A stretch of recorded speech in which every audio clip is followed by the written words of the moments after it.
But let's calm down. I'm sure a lot of people are excited about Game 3 tonight.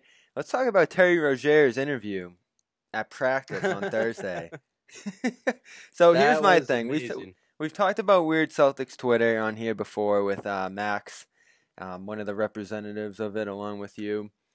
And my big question was, how much do the Celtics embrace this? I talked to Abby Chin. She didn't seem to think that they were involved at all. But one guy all along who I thought had some hope for embracing this was Terry Rozier. And I'd say he does. What about you? I mean, he's a very online guy. I mean, there's a reason we have his entire history of Twitter and all of his Vines, because that dude loves to post. And so I think he said he was, when they played him the Vine, the Cook Life Vine, he said like he saw other people bringing that up. I think he's slightly aware of it. Like his man Gunna Man, who's a rapper, he's definitely likes every post, like a lot of the posts that he's in. He interacts with the kind of Weird Celtics Twitter online. I think Terry Rozier is our only hope for embracing it. I don't know if he's ever gonna fully get into the weird memes, because Weird Celtics Twitter, it's a weird place, man. I don't even create that much like posts or content for it. I more just kind of really enjoy talking about it. But I mean, I think you see with Terry Rozier with the Scary Terry t-shirts and the stuff he does with Barstool, he's an online individual. So if anyone knows about it, it's Terry Rozier. And then I'm just like, I have a really strong feeling that Danny Ainge and Mike Zarin are both just have dummy accounts and are following Weird Celtics Twitter. Burner accounts. There has to be people in the organization who are aware of it. It just makes too much sense to me. They're going to make a lot of money if they embrace it going forward. I do wonder, though. So we're coming up on the end of the season one way or another, whether they somehow lose the series or whether they raise the trophy. Both very real options, let's say it.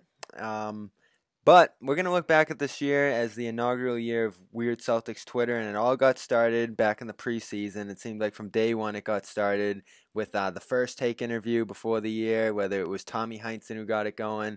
We'll debate that in just a second. But do you see this going on into next season?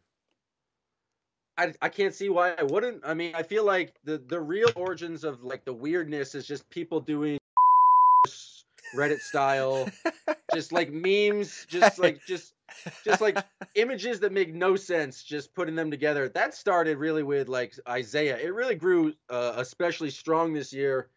I don't know if we just didn't know who the team was going to be, so we just kind of created a new identity for him. But I don't see why I wouldn't. I feel like the mantra is always keep posting, and so I don't see why the posting would stop. Our own Andrew Dox, he subscribes to that philosophy. I do have to bleep. He's one of the best proponents of always keep posting. I'm going to have to bleep you on the S word there, though. Jeff banned swearing on this podcast, so you're one of the few to break the rules, so strike one right there.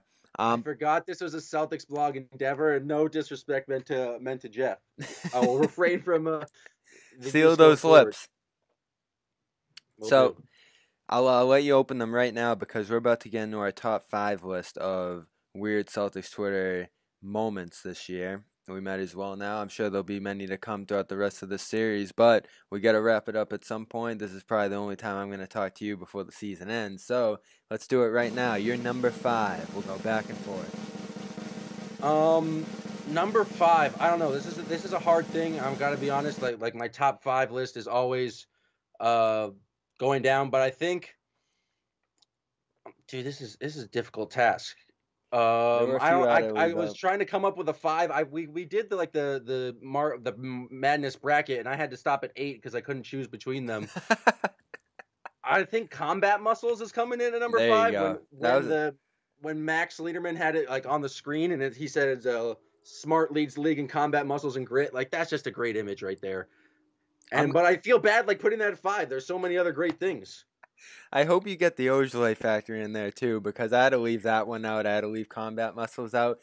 I thought one of the hardest guys to meme this year would be Marcus Morris, but he just completely blew that notion up when he screamed. He might be my number 1. Really? Wow. We're really going in different directions here then. But I do have him on my list with the scream at Tristan Thompson the other day. Such a memorable. I mean, how else were we going to talk about Tristan Thompson and his relationship issues throughout the course of the series without that moment? And that just allowed everybody. We got the entertainment media involved here. We got to bring that whole crowd into the Celtics universe through that. And we really just had two worlds collide there. So that's my number 5. Number 4. Well, I just want to say one thing about Mook. The image of him, like the classic meme of him looking at not his girlfriend, and it's ISO fadeaway instead of easy layup. Like that is an all-time internet image. Number 4, I'm gonna go. I mean, I think it's Al Horford's eyes. Just like he's a beautiful man.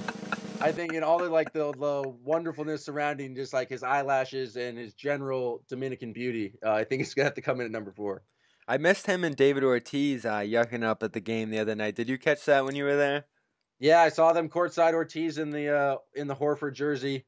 I actually once when Horford played for the Hawks, I asked him about his connections to Pedro. He said he grew up like always watching Pedro, and Pedro was like a big event. And he said he was good friends with Ortiz and Manny. So it was just a cool, like they're apparently been friends for a while. So yeah, I believe they had a cookout right before he signed with the Celtics. So we can thank David for that, along with many other things. My number 4. The Marcus Smart paintings. Any one of them, take your choice. Those are perfect. Any of the paintings, really. I remember the one with Jason Tatum reaching out and touching one of the Greek gods. I don't even know what that one was. He was reaching out to someone. I'm not schooled on my religion, as you can see, but those are awesome. I think it's God. I think it's God. Is it God? All right, yeah. I think it's God. We're going to get to God later in this list, but... Of course we would. All right, number 3. Number 3, I think Terry Rozier vines in general. I don't know. It's hard to really like. That was always one of my favorite. We already talked about it with the Cook Life, but he's got some genius stuff. Anyone who gets the chance should go through Sam Sheehan's thread of all the good vines, but those are just constant entertainment.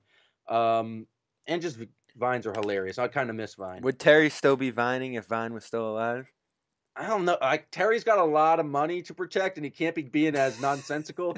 Like he's still very much on Snapchat and Instagram, which are similar. So I would think he'd definitely still be vining.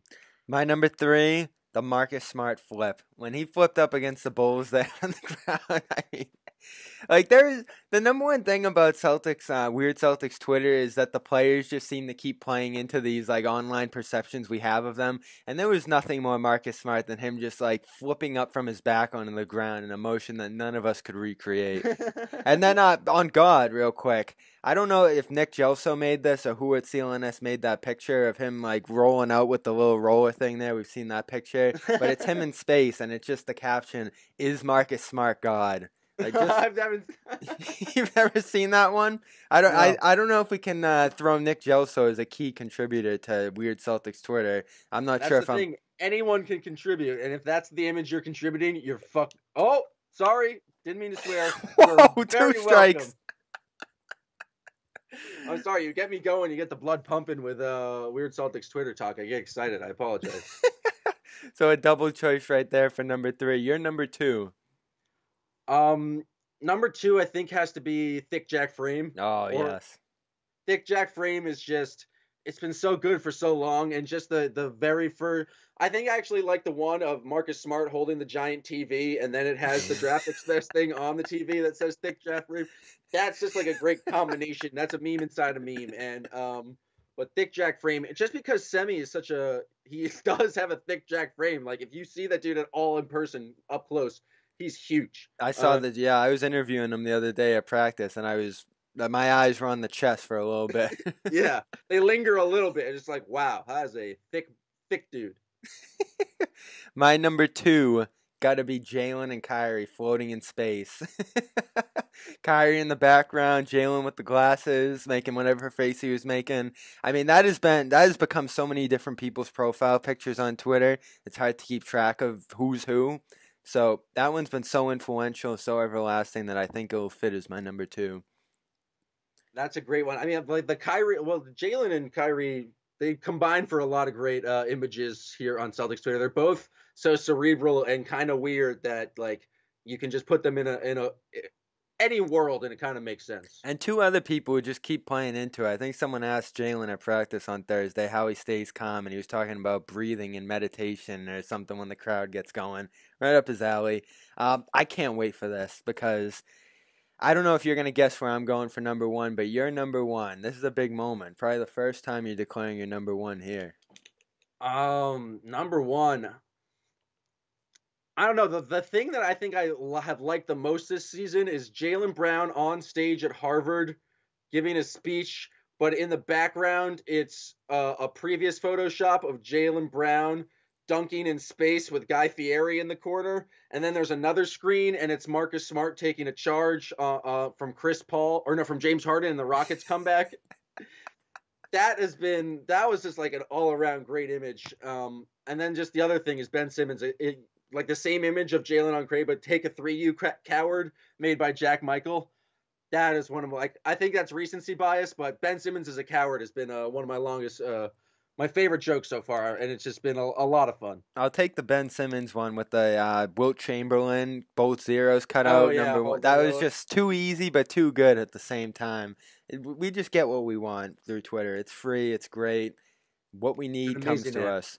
What's your number one? I'm excited to hear it. So I'm sitting down during the preseason, watching one of the games. Obviously, you want to see Hayward, Kyrie, all these guys coming together. Unsuspecting of when this weird Celtics Twitter thing was even going to come about. You know, if there's a big play, sometimes we'd all talk about it on Twitter. Like, we'd have our moments where Twitter would blow up. But we're watching the game. It's Hornets Celtics at the Garden. Mike and Tommy are on the call. Aaron Baines is in the game starting to do some things. And all of a sudden, Tommy Heinsohn, we know where we're going with this one. Just like so casually in the flow of conversation, like he was doing his due diligence, like this is just part of the job, goes, I took a look at Aaron Baines in the shower. And all of Australia. Yeah. What was the exact quote? It was, he's as big as all of Australia. I think it's pretty right there for you. I remember I was in the Garden and I just saw like all. Oh, you did not watch that live. That is too bad because I saw the tweets about it. I was like, there's no way he just said that. He just exploded. No, because if you were watching that live and even just listening a little bit and you hear the line, I took a look at Aaron Baines in the shower. I mean, everyone drops over like all of Australia for good reason. But like just how casually and matter-of-factly he says, I took a look at so-and-so in the shower. Like, that's just part of the job. That's what you got to do. No way around it. That's how he's been around these guys in the shower for years. That's just how you evaluate players, Tommy Heinsohn. And to be fair, he's been showering at the Boston Garden probably for what, 60 years now? Like, I'm sure that's just like a regular occurrence for them. Like, that's been one of his places he's tasted the most showers. So it makes sense. Not bad for number one, I'll say. And all of Australia definitely stuck with Baines. I don't think anyone ever asked him that. I don't think I would have the guts to ask Aaron about that one. He wore a towel later in the year with like I'm trying to PC it up with a penis on the towel, and it was like he was making light of the all of Australia joke. So I think he's been asked about it. Now is that word gonna flash on here too? I don't know. That was a scientific word. That word should be as fine as possible. All right, that's anatomy. I think I'll let that one slide through the edit.